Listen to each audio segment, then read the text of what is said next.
Hey, it's Jeff McNichol down here at Mom's Music, 1900 Melwood Avenue. And I was just thinking, when I was a kid, the magic was at Frankfort Avenue, the Mom's Music at Frankfort Avenue. And I used to beg people to get a ride down there just to hang out with the guys and see all the cool gear.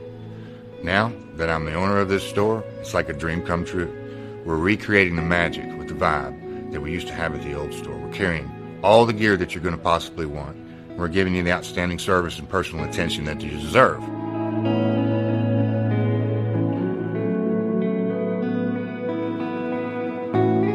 Yeah, so we've got the great guitar shop here. We're carrying USA Fender, USA Gibson, Paul Reed Smith, Gretsch, Jackson, Charvel, anything you could possibly want, we're going to have it for you. Mom's is and always will be Louisville's music store.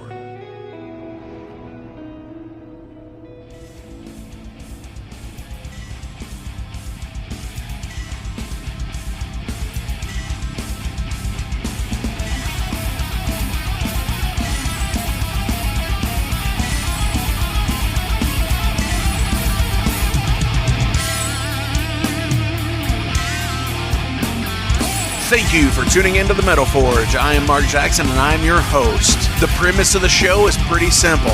Awesome interviews and awesome music. If you want to contact me, hit me up at metalforgeradio@gmail.com or visit the website metalforgeradio.com. And now let's get this show on the road. Hey Metalheads, thank you for tuning into the Metal Forge. I'm your host, Mark Jackson, and this week I have Seven Sisters from London, England on the line. If you've never heard of them, they're a traditional heavy metal style band, this new wave of traditional heavy metal, which I know seems to be the kind of thing that I've been having on a lot recently, because I think it's fucking awesome. And where I am open to many different genres to come onto the Metal Forge, because it is the Metal Forge. It could be death, it could be black, it could be thrash, it could be traditional. I want to have everybody on there. So if you're in a band, send me some contact info, metalforgeradio@gmail.com. Because why not, right? We're all in the community, we're all here as people, we're all in this together. So, Seven Sisters from London, England, new wave of traditional heavy metal. Super fucking cool band that, you know, they're melodic, twin guitar driven heavy metal. We've got a little bit of a progressive feel to them. Super fucking cool. We're going to check them out here in just a few minutes with some songs, and then we're going to talk to them. But before I get into that, you know, I always seem to drink coffee while I do my interviews and while I do these monologues, right? Because, hey, I'm a coffee fanatic. And what's your brand? You know, everybody has their own brand of coffee. Like some people, they love the Starbucks, right? Some people love their little local coffee shops, so on and so forth. Some people love Folgers or Maxwell House. You know, I love Dark Sumatra personally, and Kahlua coffee. But Dark Sumatra, you know, I love that rich, the dark oomph to it. So, what's your brand of coffee? Do you have any? Do you Death Wish? You know, metal Death Wish. You know, do you have a brand? Shoot me a message. I want to hear it. I want to talk about some coffee on the show, because it's been a partnership for some bands. Also, I know Ripper Owens had a coffee deal. There's been a few others that's floated across the Instagram and Facebook feeds. So, what is it for you? So what are you guys looking forward to in 2021? Personally, I'm looking for bands to release new material. And I know there's been a slew of bands releasing material over 2020 in the pandemic, and I know a lot of them want to get back to playing shows. And I'm not saying that I don't want to see bands live, because ultimately I do. But I want to see them safely. I want to see places reopened safely, where we don't have to have crowd restrictions, so on and so forth. But, as I was saying, I'm really looking forward to the new music that's going to be coming out this year, because while a lot of bands have released so much awesome stuff in 2020 during the pandemic, I know a lot of them that I've spoken with have already got new material ready to go or being released as we speak. For example, Haunt is releasing Beautiful Distraction at the beginning of April. Black Knife has just released Murder Season. And I know that's only a couple of examples, but there's a ton more out there. So I'm really looking forward to the new music, because even though we just got new music, people grow, people need to evolve as musicians. And I think that's ultimately where it's at. You know, content is king, as I've said a million times before, and even on this show I've said it. The more content you put out there, the more you can share with your fans, the more stuff that, you will be able to just play live at the time when it comes through. You can have a different set each night of a tour. I do need to thank the sponsors, Mom's Music, Maxwell's House of Music. Go see Mike, Brooks, Bert, Bobby, Howard, JP. Go see them. Go online to maxwellshouseofmusic.com, momsmusic.com. They offer some awesome packages. I think during certain times of the year, they're even doing free shipping. So check them out. Find out what you need to get gear-wise. Then, what you can do from there, get on TattooCharlies.com, set up your tattoo appointment at the Preston Highway location or the Lexington location if that's where you're at. And go get you some awesome fucking ink by some of the best artists in the Louisville and Lexington areas. Yeah, I said that. The best artists in the Louisville and Lexington areas for fucking sure. And if you go to the Louisville location, you can always check out the Tattoo Museum. So set up your appointment today at TattooCharlies.com. From then, when you're in your car, you can pop on the Metal Forge on your route to Better Days Records at 921 Barrett Avenue. You look into the independent metal section, get you some vinyl. Go over to the CDs, get you some CDs of metal or whatever else you want to be looking for. If you want to be looking for the smooth jazz, they've got it. The hip hop, they've got it. The classic stuff, they've got it. So after you leave Better Days Records, I know you don't have the turntable in the car. So what you can do, if you're all caught up on the Metal Forge, cruise over to the Wrestling Steve Show. And it's anywhere you get a podcast, anywhere you found this podcast, you'll find his. And listen to Wrestling Steve talk about the biggest updated news in wrestling today, or some watch-alongs and just general reviews of shows and pay-per-views. Or if you're just looking for some awesome local Louisville, Kentucky interviews, check out the It's Gonna Get Weird podcast with Scott Clark and Frank Green. Two super fucking awesome cats that I think you're gonna fucking dig, and I think you'll like it. So, after that, what you could do, like what we're about to do right now, we're gonna rock the fuck out, and we're gonna rock out to Seven Sisters right now. So, this track comes from Cauldron and the Cross. This is Once and Future King.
Hey, metalheads. Right now, I've got 7 sisters on the line, and this is kind of cool because they're all strung out over Europe right now. Somebody said they were in Spain, and you got some people in England, right? How you all doing? I'm very well, thank you. I am currently in Spain because my girlfriend is Spanish. I've been with her and her family since before Christmas. Oh, wow.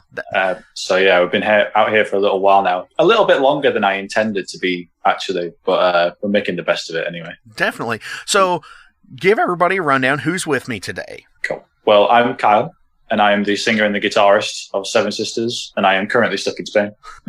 Could be worse. You want to go, Sam? Yeah, no, I'm Sam. I'm the newest member of the outfit at the moment, currently on drums. And yeah, I'm in sunny old London, which hasn't been sunny in about 6 weeks. So, you know, pure darkness.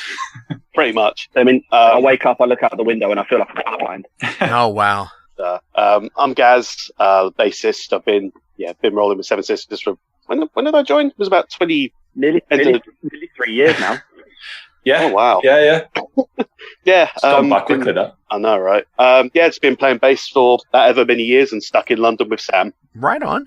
So it looks like the band began in 2013 is what I'm seeing here. I consult the metal archives a lot, and sometimes, they're kind of like Wikipedia. There's a lot of stuff that's kind of false here.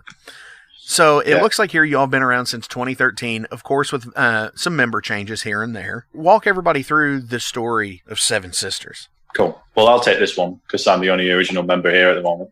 I feel that, brother. Yeah. So we, as in Graham and I, the other guitarist, we started sort of jamming together late 2013. Seven Sisters wasn't really a thing until, I would say, 2014. When we actually decided on a name and decided for it to be a project. But yeah, we were just messing around, jamming in my front room just for something to do. And then it just so happened that we ended up with a few songs, and they ended up being the Warden demo that we released in 2014. Now, at that point, we weren't a real band. It was just me and Graham. And then we got Josh, who is the singer for Dark Forest. We got him in to do some vocals, and I programmed the drums and I played the bass guitar, and then we recorded everything in my front room and then released it on cassette tape and then took it from there. They sold out pretty quickly, much to our surprise. We released a song on YouTube, and then that got shared around, and then all of a sudden people seemed to be interested. So we decided to get a real band together, which was probably September 2014. And then by November, we were playing gigs. That was our first ever show we played in November 2014. Since then, we've released 2 albums, a couple of EPs, Definitely. More later on now. But we seem to have gone through a bass player per album so far. For whatever reason, it's the same thing has happened each time. So we release an album, and it's like, oh, this is going really well. Maybe I'll leave. So they do. Get somebody else in. Oh. And obviously, for this next album that's going to be coming out, it'll have Sam on it, who, like you said, is the newest member. And Gaz hasn't yet played on an album with us yet. He joined shortly after the Cauldron and the Cross coming out. It's going to be an entirely new rhythm section for this next album. So when you do write the new album and record it, he's going to leave, is what you're saying, right? Yeah. It seems to be the tradition. Yeah. It's like the days are numbered now. I know they're not all getting too that well. easy. Right? I know all too well what you mean by that. So I get it. It does happen, it's not, luckily we've not parted ways with any of the previous members in bad blood. It's never been an argument. It's never been a falling out. It's just been a change of circumstance. It's stuff happens, life changes, people want to go different directions. Absolutely. So, we're still friends. And I think you hit it right. Life changes because, people want to have families. People want to have houses. And this business as music is kind of hard to do that with sometimes. If you're out on the road for 300 days a year, it's really hard to have a stable household with a wife and kids and just, being a functioning member of your community. Yeah, for sure, yeah. And because you're just sort of floating about for quite a lot of it. Oh, absolutely. That's where I always look up to people like Tony Iommi, who he had that and still tried to be part of his community as well as, being Black Sabbath. So it's totally cool. Yeah. So back in December of 2020, you all did kind of a split deal where you released a compilation of the Warden EP, the demo tape, and the Lost in Time 7-inch single called Echoes of a Distant Time. Yeah, so that's just a re-release of our earliest material.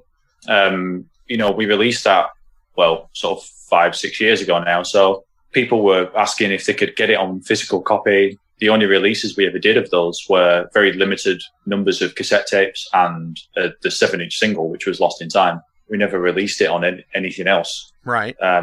They've been available digitally for the whole time that they've been released, but we never actually put it to anything other than what they were initially released on. I think it was like 150 tapes and like 300 7-inch singles, maybe, the Lost in Time stuff.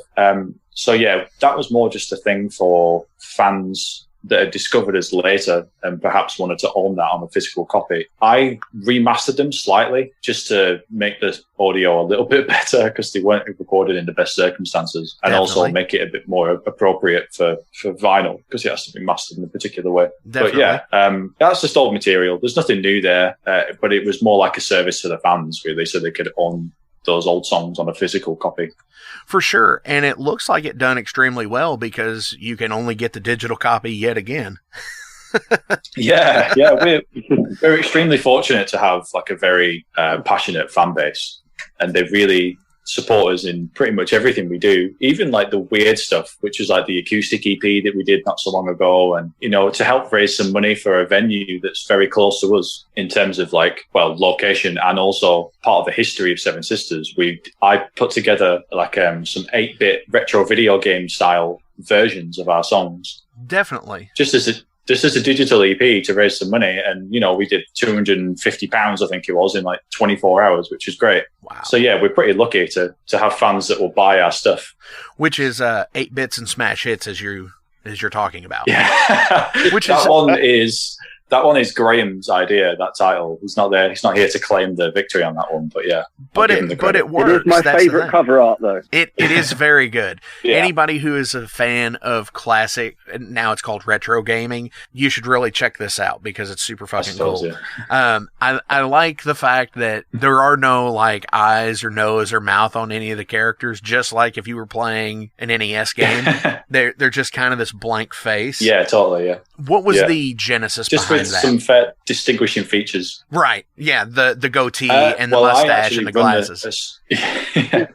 Yeah, I've run a project alongside Seven Sisters, which is called Wizard Tower Studios. And I write music, which is basically retro, in inverted commas, video game music. I'm approaching games developers to work with them and write music of that ilk. But I also just write music for the fun of it and release it digitally so people can listen to it. So it was kind of like in conjunction with that, it was just a little idea to try and raise some money for the Black Heart, which is like one of our favorite venues, as a lot of venues are right now because of the coronavirus pandemic. They're under threat of being closed permanently because the government just hasn't given them the funding that they need to stay alive, really, whilst all this has been going on. So that was just to help try and raise some money for them. For sure. And I think that, a lot of people really take that kind of stuff for granted, even here in the States, because there's been tons of venues that have closed because of the pandemic. Yeah. And it's not, and it's not just your city. It's everywhere. It's worldwide at this point. Yeah. Yeah. And it's a massive crisis, really. Like you say, a lot have already been lost. And I mean, speaking just from the perspective of the UK, it wasn't great to begin with. Venues were closing anyway because the economy. Exactly, yeah. Or for whatever reason, a building happens to be in the way of a new development. Like a fucking car park or something completely not essential. But the government wants to knock down this, sort of area of buildings because it's in the way of whatever they want to do. Culture's just been wiped away, right? Because of it. Definitely. And this hasn't helped. This coronavirus thing just hasn't helped it at all. No, because if you can't have your customers come in and have patronage, it's not going to work. I mean, stuff just is going to sit there, unfortunately, and it's going to be one of those things where they can either make money by selling the property, unfortunately, to places who make parking garages and shit like that out of it, and which sucks. It sucks on a level because the people that are not affected by stuff like that are going to be your huge bands. The ones that get affected by that are bands like yours and mine and anybody else who I've had on this show in the recent 2 years. Because so you're the 95% of bands that operate, not the top, top 1% of bands. It's like the music industry can sort of almost directly reflect the economic crisis that we're going under. I think with, not to get too political here, when it comes to art funding, I don't think that most governments actually look at people like you or I to have any kind of artistic value, air quotes on that, because we're not playing in places like our theaters or like Hammersmith Odeon or places like that. If you're not playing in places like that, you're playing in bars or small clubs, and they could give a fuck less about small clubs. Oh man, it's probably not a good idea to get started on this topic because you're right. we all absolutely despise our government and the way it's been going on right now. So same here. I mean, so fuck the Tories, eat the rich, and we'll just leave it at that. So let's take a break from that shit. Let's take a real quick break. Let's come back. Let's talk some more about you guys and what you've got coming up. Hey guys, Wrestling Steve of the Wrestling Steve Show here. So if you're currently listening to the Metal Forge with Mark Jackson, then you understand that Mark Jackson has a pretty discerning taste when it comes to music as a whole.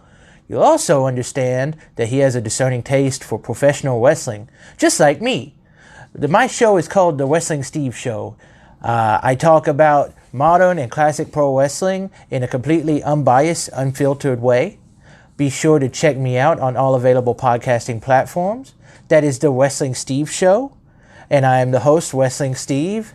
Just remember, like Confucius said, man who goes through turnstile in Thailand is going to Bangkok. Pro wrestling. So what's next for you guys? You said you were going to be recording. Is that so? You've taken the pandemic, I'm assuming, and written new material. Yeah, I'll actually let these guys answer it because they've been pretty quiet. What's been going on? Yeah. I'm enjoying it. Right? Yeah, it's just nice to talk to people. For sure. Isn't that the truth? And I mean, we've got this nice. I'm going to break the wall here. We've got this nice video conference where nobody's going to see this but us. sipping beers, and I've got some chocolate here as well. Nice. I've still got half-eaten McDonald's. Oh yeah. Well, I'm drinking Diet Mountain Dew because that's how Mine's a ginger beer. Nice. So Leffy Brown. Cool. Yeah, Leffy. So tell me about the recording and the writing process. What's going on for the new stuff? Well, the writing process was, first of all, I'd say it's very different for me. I mean, obviously, it's the first sort of time I've been through it with the Seven Sisters boys. I've been a part of countless, terrible projects previously. So instead of it being what one would expect, everybody in the room, somebody lays down a riff and you sort of building it that way. This time round, it was very much Kyle had so many good ideas that he went off on his own and sort of put together a few rough demos, sent them all over to us, and then we all sort of gave our input and changes from afar, because obviously with the pandemic, we've been in the same room together. I think it's 7 days total in the last 12 months, I believe. Oh my gosh. Oh, you're right. And so it was very much a remote process this time round. But we all have the sort of the capabilities of being able to sort of write our own stuff and expand upon the ideas that sort of Kyle sent over. So once we sort of gave that feedback to him, he then sort of fleshed out the demos, and then we went in to record.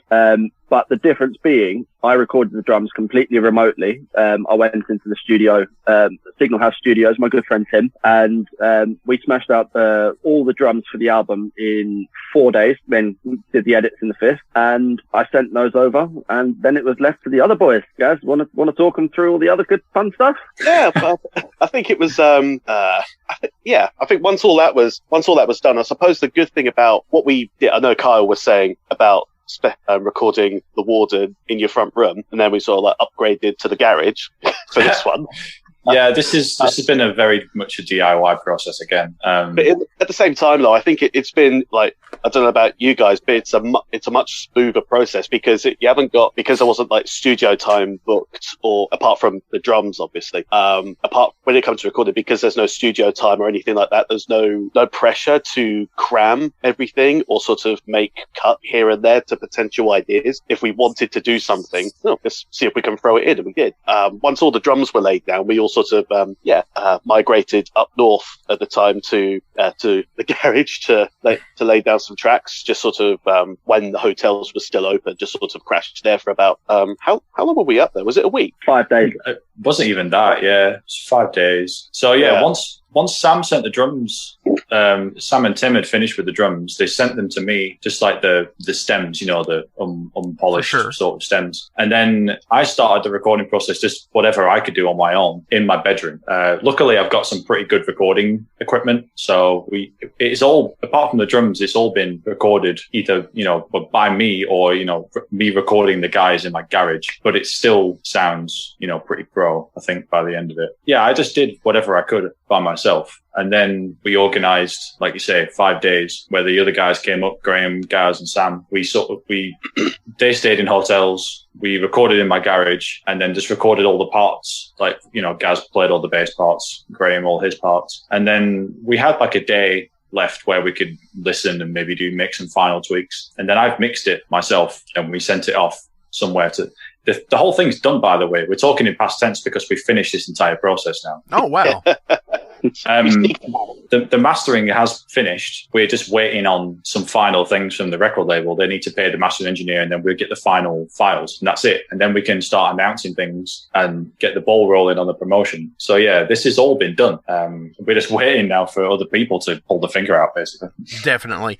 So since it's already done recording and I know you're waiting on other people, is there a target goal of when you would like to have this put out? I know as soon as possible is probably always the best answer for that, but are you really, and with things being shut down still in a lot of places and the tour aspect is still kind of limited, is there a particular goal, like we want to release this by August, or? It's a bit sooner than that, actually. The provisional date is a tentative June, but given, I think the label will want at least 3 months of like a promotional lead up to the release of the album. Pre-sales and so on. Yeah, all that kind of stuff. So I don't know. Basically, once we get the files, we can announce whenever we want. The artwork's finished. The music's done. It's just kind of waiting on them now. But I think it's going to be a summer release. Yeah. Right on. Which, is right in that same time period of, when everybody's going to be ramping up into a touring season. Hopefully by this summer, we might get a few shows out of people. I know there seems to be here in America, there seems to be some summer shows that are happening, but they're like on an outside basis. So people can distance more, and I think most of them have required masks. That's a good thing. Hopefully, hopefully we can get this stuff knocked out because, as much as everybody says, I'd like to go to shows again. I know, yeah. It's one of those things. Like, obviously, we're all absolutely desperate to get back to doing what we were doing. But ultimately, we just need to be patient and see this thing out. Otherwise, it's just going to prolong the weird aftermath of the virus, maybe turning into another variant, and then we'll have to shut down again or whatever. So playing gigs is cool and it's the best thing ever, but people dying is unnecessarily can be prevented. Exactly. So I'd rather prevent that.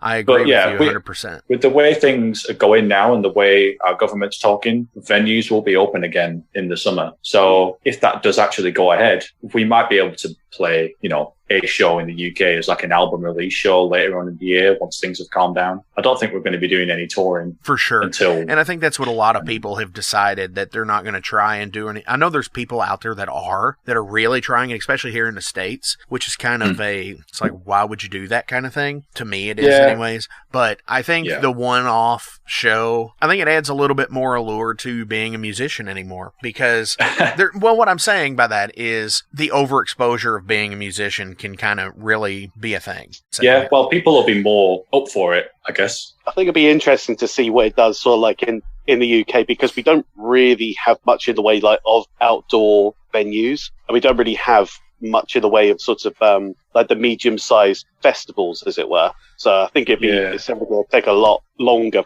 before bands are sort of our level sort of be able to be doing those things, because we just don't have the facilities or the infrastructure for gigs of that size. And that you're either in the toilet circuit or you're at Download or Wembley. There's very little in between. Right. Yeah. Hence the reason we go to Europe. Pretty much. Yeah, pretty much. Yeah, for sure. And when you're playing in places like Germany, and where they do have somewhat of a moderate level of venues. Mm-hmm. Absolutely. I get you.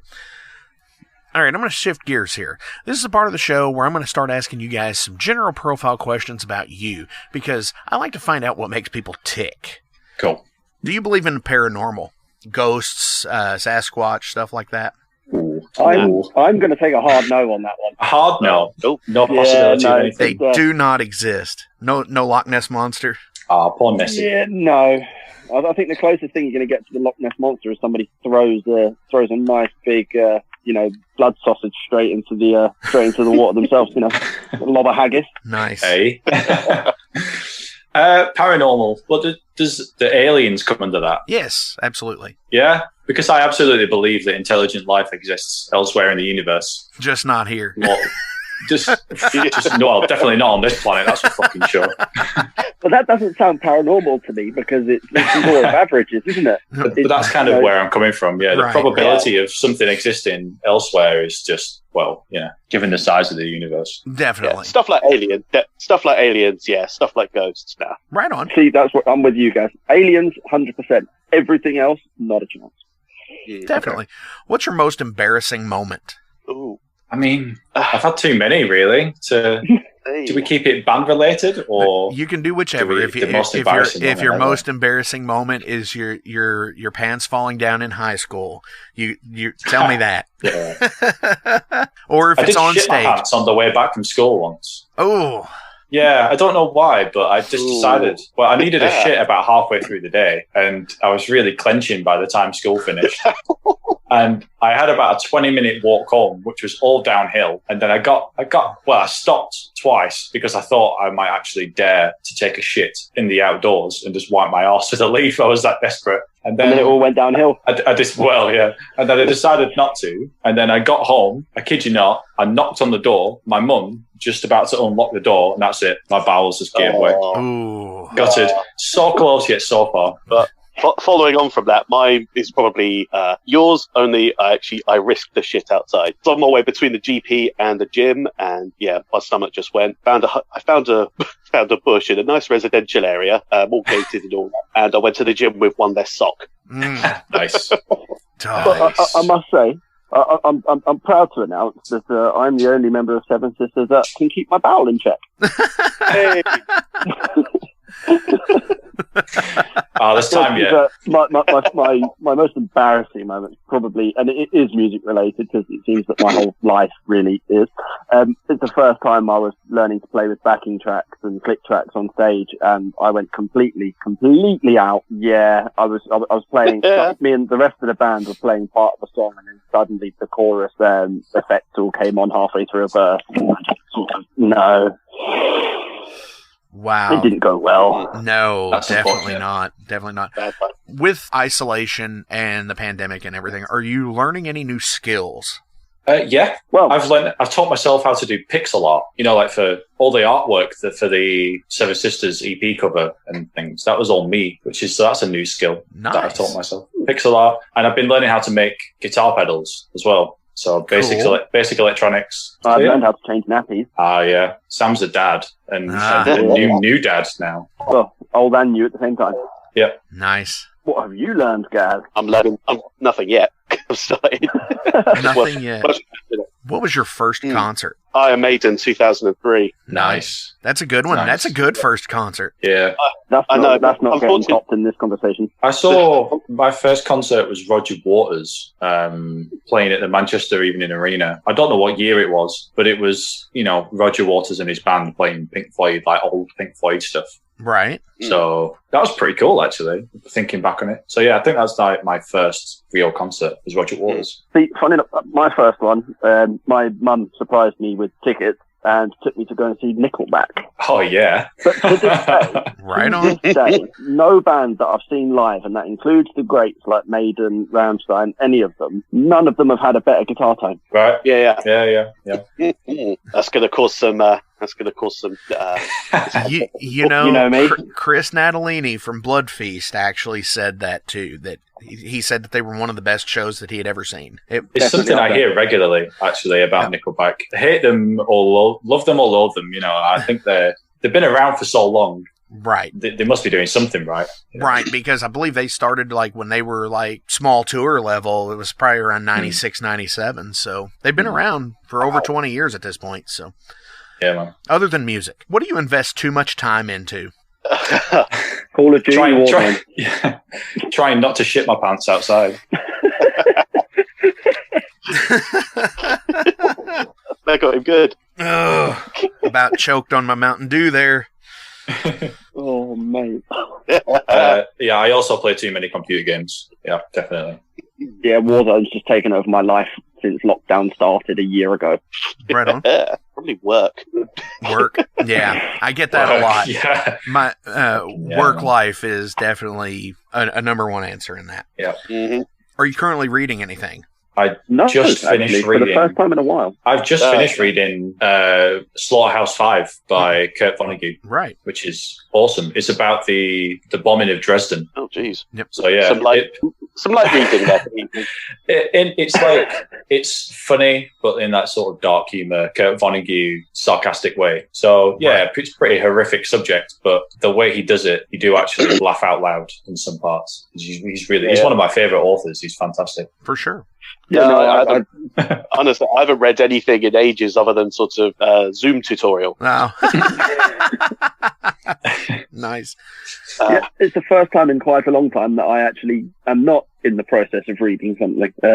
Just haven't really had the time to pick up a book in the last year. Right. What was the last thing you read? Oh, God, I don't even remember. Yeah. Must have been good then. Yeah. Yeah, Yeah. bestseller, Facebook newsfeed. Right. What band do you like that none of your friends like? Shit, I've got loads. Almost all of the stuff that I listen to. Aside from Nickelback. Well, yeah. For me, funny enough, most of my friends will listen to most of the stuff that I do. But I've got to admit, I do take great pleasure in playing any sort of metalcore and deathcore when Graham, our guitarist, is in the car because he hates it with a passion. Yeah, he fucking hates that stuff. Yep. So I play it even louder. Nice. Oh, yeah, I'm pretty much with you on that one, Sam. It's always nice seeing his face when you blast this in Whitechapel. Yeah, absolutely. Graham's a really easy target. Right. Graham's a really easy target for that stuff because he'll just like he either really loves something. I've heard him describe about 100 different bands as the best band ever, or he'll like completely oppose it. And any sort of core genre, hardcore, deathcore, whatever, he just hates it. Really? He just doesn't get I used it. to be like that. He doesn't get it It's at an all. acquired taste. Sam, I think you got it right there. It is an acquired taste. I am not a big fan of a lot of deathcore, metalcore bands, but I respect and understand what they do, that I don't have to like them, but I get it. Yeah, because sure. because let's face it, I would have to say probably my favorite band is Motorhead. Mm-hmm. Okay. So Cracking band. right. And it's just like, to me, they almost, I don't necessarily have to like it to understand what they're doing. and to get behind what somebody's doing. And I would go to a show, like a split bill show, if, say, somebody like what I would say is in the metalcore genre today, like Knocked Loose, the band. Yeah. I could go to a show where it had them and a band that I would be into and could and still enjoy the show. Yeah, I think for me, it was more of a case of that as my knowledge of music and sort of my playing skill got higher and better, so did the extremeness of the music that I listened to, not just necessarily in the metal side of things, but also in things like jazz. I mean, the better I got at drums, the more I was listening to the experimental stuff. With the metal, the more I was listening to blast beats, things like this, because with my playing, I was learning to do all these, new, faster, heavier things, and obviously listening to the pros do it, my taste just expanded in that sense, as opposed to just listening to it as music. For sure. I mean, in a drumming aspect, and I think just as being a musician, it's like to use the Neil Peart approach. He got so good on his own that he had to continue the learning process. So when in the early to mid 90s, when he just completely shifted his playing style to a more traditional jazz style, I think that's a great thing. Yeah, for sure. Yeah, you never stop learning, and if you do, then you're giving up, I reckon. Right, you should hang it up. Yeah, I think if you're genuinely passionate about something, and it's not an effort really, is it? You just by osmosis can just take stuff in, like Sam was saying. You just sort of drift towards things, whether you're listening to them initially because you know that it's probably good information to internalize, and then you can start expanding on it in your own playing, or you might just end up genuinely enjoying it because it reflects your musical journey. Right. I think it's important to explore new territories all the time and maybe challenge yourself. If you find yourself saying quite often that you really hate something, then why don't you just go and listen to it and find a reason to hate it? Because probably most of the time you're just saying it because other people are saying it around you. It's definitely. Does that mean we're going to have to down tune Graham and get him chugging for a bit? Oh my lord! You can have that conversation with me, mate, because there's no fucking chance he's going to listen to me. For sure. All right, time for the break. We're going to come back with some more Seven Sisters here at the Metal Forge. Hey everybody, thank you for tuning into the Metal Forge this week. I really appreciate every last one of you that listens. But before I go any further, I do want to tell you that we do have a Patreon page here. And there's 3 tiers. There's the Down and Dirty Dollar tier. It's just $1. Hey, you're not going to miss $1. Nobody does. Then there's the $5 Showstoppers tier, which you get a patch, stickers, whatever we have that's in that price range. And then there's the $20 a month Master, where you can get a t-shirt, any size, any color of the Metal Forge logo. Fuck yeah, that's awesome stuff. Oh, and by the way, if you donate on there, guess what? You get the show 2 days in advance from everybody else. Thank you all so much. It's patreon.com/metalforgeradio. Check it out and donate today. I love you guys. Thank you. Who do you wish you never saw live? Oh, I've got a good one for this. The Black Crowes. So they're one of my favorite bands. I love the Black Crowes. And I saw them on the postponed tour that was the Before the Frost Until the Freeze tour, which was the last album they really did together, I think, which is one of my favorite albums of all time. And I was so excited to see them. And they fucking sucked live. They were shit.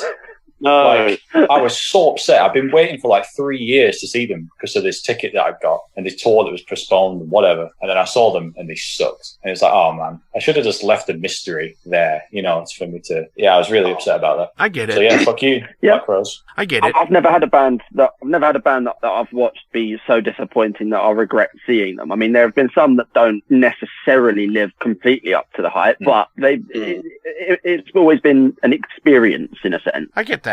I mean, that's a respectable answer to it, because if they don't live up to the hype, right? I'm very sure that somebody's probably thought that. Well, people have definitely thought about that about projects that I've been in. So for sure, Yeah. Man, I wish I never.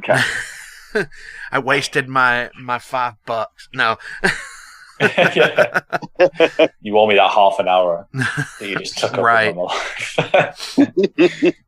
This is going to sound controversial, but it's I kind of wish that I didn't see Iron Maiden as my first band, not because they sucked, but because they were so damn good that for that nobody the longest time, exactly. I think the next band that had to see that sort of lived up to that level was Rush, because So I saw Maiden, Earl's Court, all the stadium and all the rest of it, just absolutely blew everything away, and then that's what got me into music anyway. I wasn't sort of like a musical background or anything like that, and I hadn't done anything musically before then. So after that, it was a case of, okay, I want to go and see bands now. But then I just leave them with him. It wasn't Maiden, was it? Yeah, exactly. I think it's band is Maiden. No, definitely not. What instrument would you like to learn how to play? Flute. Okay. Flute. Definitely. I want to get my Ian Anderson on and like standing on one leg. Definitely. No shit. Just watched a video of a concert flautist who had never heard Jethro Tull before. Oh. And she did a reaction video to him. Yeah. And it was so crazy because her mind was absolutely blown by his technique. And how good he really is. Yeah, no, he's not fucking around. Like, he's really good. I mean, to be able to dance around like a silly prick and play flute at that kind of level, you've got to be good. You can't fake that. Right. Nah. Well, the interesting thing too is he kind of scats during his performance. He's doing vocal melody with his exhale. Yeah, awesome it's crazy. Sam, flute Gareth, to me. What about you? Bagpipes. Oh, fuck off. Nobody wants to learn bagpipes. Come on, man. He's going to take lessons from Jonathan Davis. That's right. Bagpipes are good, though. I dig them. Oh, wow. Yeah, they've always just been a noise that I like for some reason. I admit, I love the sound of bagpipes. I don't know about learning them. I carry enough shopping bags, let alone bloody instrument bags and all. Yeah. Mm-hmm. No, not wrong. I think for me, an instrument I want to learn is probably drums. Hey. You guys have got me in to do it, and now I've got to learn how to do it. Right. I dig what you're saying there, because again, it's you're always learning something about your chosen instrument. I get that. I see what you did there. Philosophical Sam over there. Yes.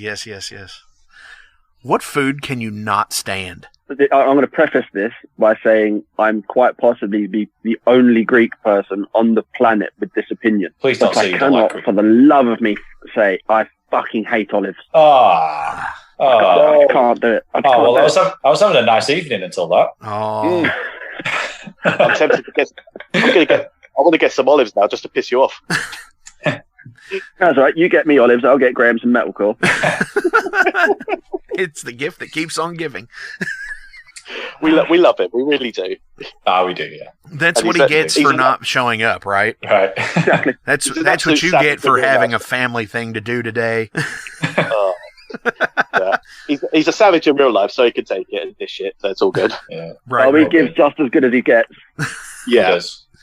And that's the great thing about being in a band with people that you actually genuinely like to be around, because you can give each other shit and it's all fun and games. And, it's pretty lighthearted. You don't have to necessarily go through the thing of the fist fights and shit like that so many other major bands have had to endure over the years. When you're friends when you're broke, you can be friends when you make hundreds of thousands or millions of dollars. And then you wake up. Yes. Then there's that. Food that I can't stand. Well, I mean, I'm vegetarian, so I could easily say animal, but right. I do actually really love the taste of animal, so I can't really say that. I don't know, actually. Brussels sprouts. You know what? Fuck Brussels sprouts. And British cooking in general, actually. I mean, come on. I've been living in the Mediterranean for like 3 months now, so that's it. I'm a convert. The food I hear is just the best food in the world. I mean, Sam will attest, being Greek. So the Spanish and the Greek food is just some of the best in the world, hands down. They just don't know how to fry breakfast. That's the one thing that the British Isles might have, is the Great British Fry-Up. Right. Good English breakfast. Oh, unbeatable. Proper. I think for me, it's going on from you saying about a fry-up, Sam. Mushrooms. Can't stand them. Oh, athlete's foot of the forest floor. Mate, if my feet tasted like that, I'd be cooking them all day. Oh, Jesus. Oh, that's it. Sam's crying now. That is an image I did not want. What is something you've always wanted to do, but you're not coordinated enough to do? Drums. Yeah? Definitely. Yeah. Don't make me say drums again, guys. I'd take it this time. You've got to think of something else now. Something I'm not coordinated enough to do. Oh, I'm going to say playing that old board game, Operation. I've got the shakiest hands of all time. It's like someone's just, when I was born, they stuck me on vibrate mode and left it. So you're not going to go to medical school? Absolutely not. Someone would come to my doctor's office and say, "Can you pop this pimple?" and end up taking their whole eye out or something. Oh my gosh. I'm not sure about this one. Not coordinated enough to do. Well, I can't juggle, and I've always wanted to juggle, so I'm going to say juggling. Right on. It's a pretty light-hearted one. Yeah. Yeah. I mean, that's physical coordination. If Yeah, we're talking about yeah. being mentally coordinated to do something, then just life in general, to be fair. But, Yes, exactly. I always equate it to, like, I would love to go, like, hiking, but it's like, as soon as I step into the woods, it's like I feel like I have two left feet, and I'm just like, I don't want to slip and fall and shit like that, because that sucks. Yeah. So yeah, juggling, that's a pretty lighthearted thing. What's your most unpopular music opinion? Oh, do I say it? Or do I not? Nah. Do it. Nah. Go on. Go for it. I'm trying to think of something now. I mean, most heavy metal really fucking sucks. Yeah. You're not wrong. I think it really does. I think heavy metal's biggest downfall is that it only draws inspiration from itself. Right. And doesn't look at the wider picture. So you get so many bands that are copies of a copy of a copy, whereas the original metal bands were drawing inspiration from all sorts going around them, and not just music. Like, a lot of the heavy metal movements came with political and social movements as well, whereas metal bands of today maybe wanted to do this traditional heavy metal stuff, they'll just stick on a Judas Priest record and then copy that. But there's so much context to that Judas Priest record that they're missing out on. Right. So the biggest downfall, I think, of heavy metal today is that it's just so uninspired, because they're listening to all this filtered experience going into one record. But then to them, it's just, when it comes to them, it's just diluted. I can agree with that. Sam, help me. I don't know if I'd say it was necessarily unpopular. Well, I guess if you take the name of it, popular, pop music is absolute and utter dog shit.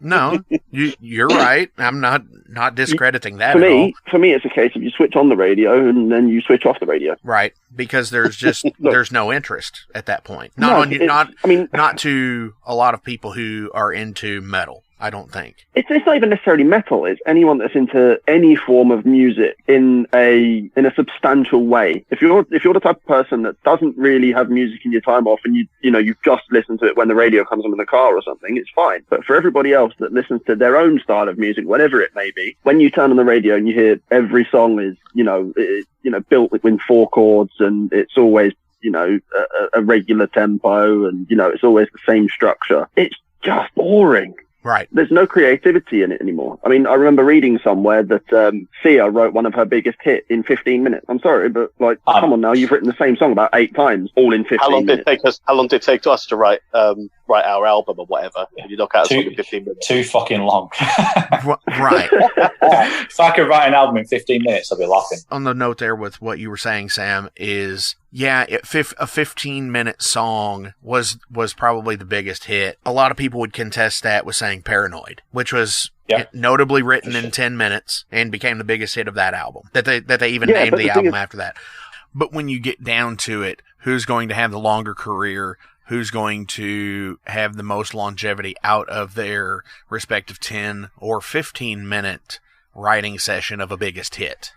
Black Sabbath or Sia? I'm pretty sure we all know it's going to be Black Sabbath. Yeah, but the way I see it, when Black Sabbath did that, there wasn't necessarily a formulaic structure to music like there is nowadays. True. Whereas over the last 20, 25, 30 years, all of your sort of, in quotes, chart music, it's all very much built to this same formula. So it's verse, chorus, bridge, chorus, end. Or it's all 3 minutes 30. It's all 4 chords. Right. Whereas Paranoid, I mean, it's been like that since the 7-inch single existed. That's why it's 3 minutes 30, because you can only fit that amount of music on one side of a 7-inch single. I did. But yeah, I know what you're saying. Especially, I've noticed in the last 10 years, like chart pop music is just totally vapid. Like it's just void of any real substance. Feeling. At all. Yeah. It really is just like an accessory to people's everyday lives. Like Sam was saying, you know, you turn the car radio on and it's like, oh yeah, this will be a nice soundtrack to my trip to work. But it's not like music you can invest in. You know, there's no real human connection going on there, I don't think. For sure. Which I think is kind of a cool thing that people who are in like the independent metal world like we are, that's an uptick of what we have. We can do the 7-inch singles and sell out of them. But I don't think people like Sia or, you know, pop bands could do that because they're not in that collector market. They're not into that market of, they're just a background noise where bands like yours and mine and Haunt and all these other bands really are people's lives. Yeah. And I think that's a testament really to maybe even more specifically just heavy metal fans rather than the greater music world. Because like, I think I don't envy indie bands, you know, like indie rock bands, because their fans suck. They're just the most, again, they just don't give a shit. They don't care about buying a t-shirt or buying a CD even, you know, it's just about maybe just going to a particular show because they want to look cool and that's the show to go to. At least that's the impression that I've had when going to indie rock concerts and things like that. But metal fans live it. Like they absolutely live and breathe it. So being a metal band, you are at an advantage in the sense that, you know, when you do get fans, if you do, they will be invested in you and they will want to buy merchandise. But yeah, people like Sia, I'm sure she has like super fans, but it's not the same culture. It's not the same. Like, I guess it is a traditional format as a band releases merchandise and goes on tour. She makes her money through royalties, you know, and synchronizing her music to adverts and movies and writing songs for other people. You know, it's not actually in sales. Yeah. For sure. All right, we're going to take this last break. We're going to come back. We're going to answer a few more questions. Then we're going to rock the fuck out with some Seven Sisters. Since 1973, Tattoo Charlie's has been an established body modification studio in Kentucky, featuring world-renowned artists and piercers, currently with locations on Preston Highway and in Lexington, a staple point in the tattoo community. Learn more at TattooCharlies.com. Set up your appointment today at 7904 Preston Highway. Our tattoos are done while you wait. Hey, it's Mark Maxwell at Maxwell's House of Music. Listen, all this stuff is now available to purchase on our website. Check it out at maxwellshouseofmusic.com. We carry all the top brands, like Fender. We got Gibson. We also have basses. We've got ukuleles. We got drums. We've got sound gear. We've got keyboards. What's your biggest pet peeve? Mine's people talking whilst eating. I can't handle it. I just cannot handle it. I lose my shit. Like talking with their mouth full of food, you mean? Not like having a conversation during dinner. No, that's fine. But when you can actually hear the food and the voice at the same time, that's I want to fight people over that. Yeah, fair enough. I think that's my one as well, Sam. That's it's dramatic. Mine's a bit more. It's people coughing, but it's when it's like a single cough that's like, you know, like that. Oh my god! I don't know why. It's completely irrational, but I want to fucking kill that person. It's just like, I don't know. I can't control it, and I've sort of just accepted that's just who I am. That's the kind of person that I am now. Yeah, all right, Sam. I thought he was going to do it again. But I don't know why.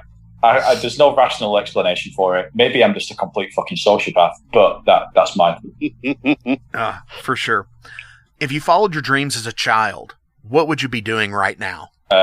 Doing a radio interview for Metal Forge. Listen to that. Hey. Nice little plug there. Thank you. That's great. I'll probably be doing the same, really, because I've not really wanted to do anything other than music. I think it was up until I saw that show. I didn't really have any sort of indication or any direction or whatever. I mean, nobody wakes up and goes, "Oh, I want to be a secretary when I grow up." You know, you sort of do all these things to sort of facilitate your ability to want to play music, and that's pretty much all. I've never wanted to do anything else, and I can't picture myself not doing it. Right on. Yeah, for me, as funny as it sounds, you wanted to drive a van for a band and work their merch table, didn't you? Don't you say that? But that's exactly how I met the Seven Sisters. True story. Sam was our driver before he was our drummer. I'm aware of this because that is one thing I was going to bring up from the Metal Archives under his name. It says, for trivia, prior to joining Seven Sisters as drummer, Sammy was their driver and merch guy. Oh shit! Wow,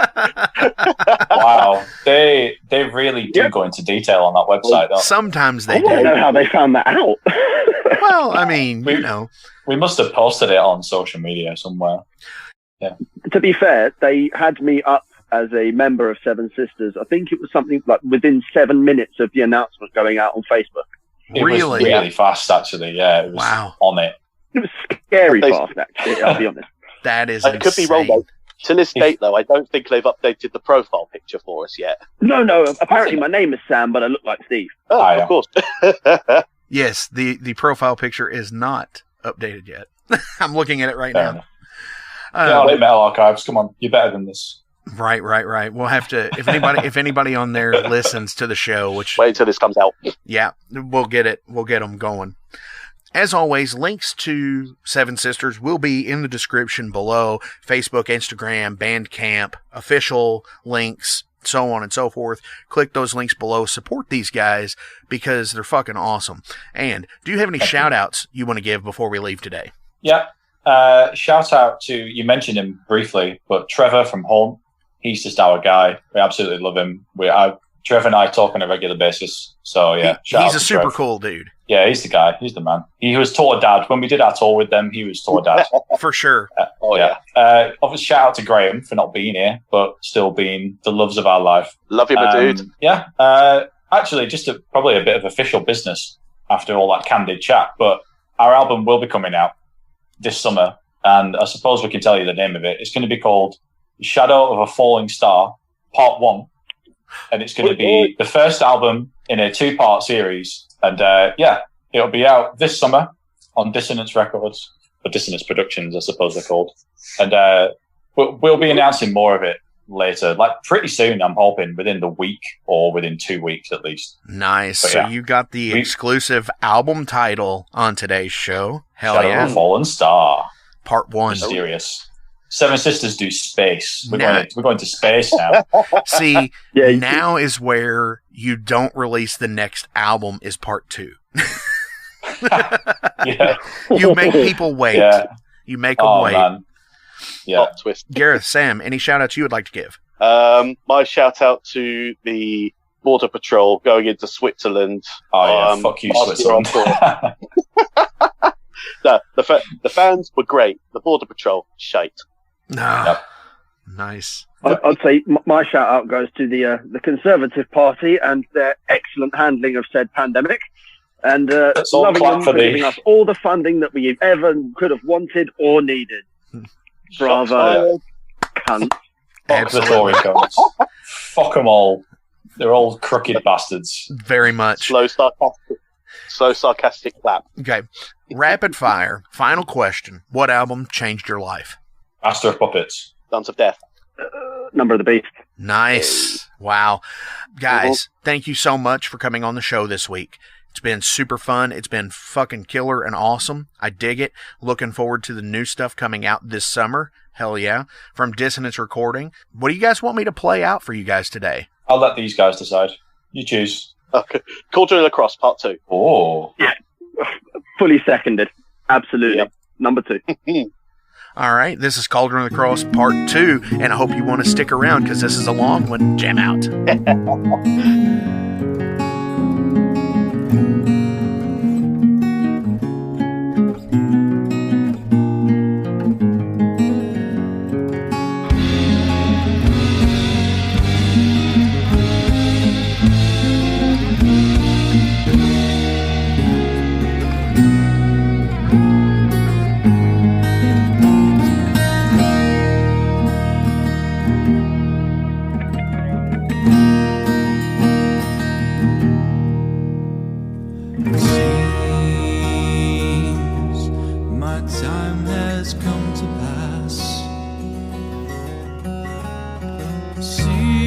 my journey's end, scattered through ashes of the past. Am I to believe what's waiting for me is afterlife, gracious, eternal and free? The blood on my hands is blood of the innocent. What's left behind is ruins and fear, a vision of death through flames turned to tears. In time this will heal, but the scars will never fade.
Hey, are y'all in a band? Do you need merch for shows? By now I'm sure you've seen all the Metal Forge patches that are available, along with many more. Well, the printer I use for those is UKR Patcher. Check them out on Facebook and Etsy. They do awesome custom work and for extremely affordable prices for any band budget.